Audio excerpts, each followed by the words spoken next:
当节目开始进前，有一个真实用的小撇步，甲大家讲：你真会当看到荧幕下面有一个信息窗口，有一个留言连结，请你着5星评价。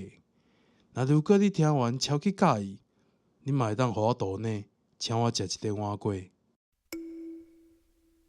所会讲的，从 Podcast。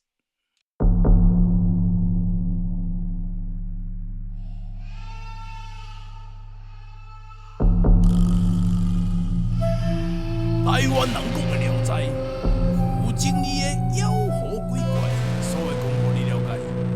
本节目由松 Podcast 独立制作。第8讲第14篇，华南。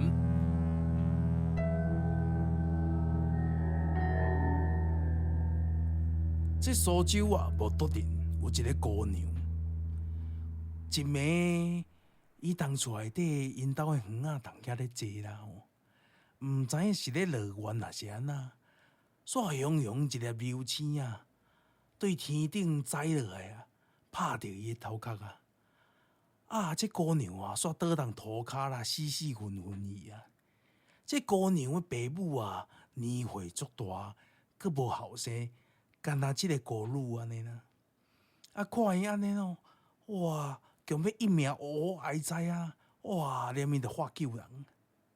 啊，过无一时啊，这姑娘煞家己清醒过啊！啊，你笑咧讲哦，我今仔日着要变做查甫人啊！迄甲裤脱起来了吼，迄副身体真正肿出来啊！哎哟，寸笑阁有够大个呢，果然变了。因这爸爸妈妈哦，无甲当做这是妖怪啊。两老哦，暗暗欢喜啊，哦，欢喜讲哦，有人甲帮到啊，安尼啦。对这件代志，不过感觉小可怪奇安尼尔。这是丁亥年间发生的代志。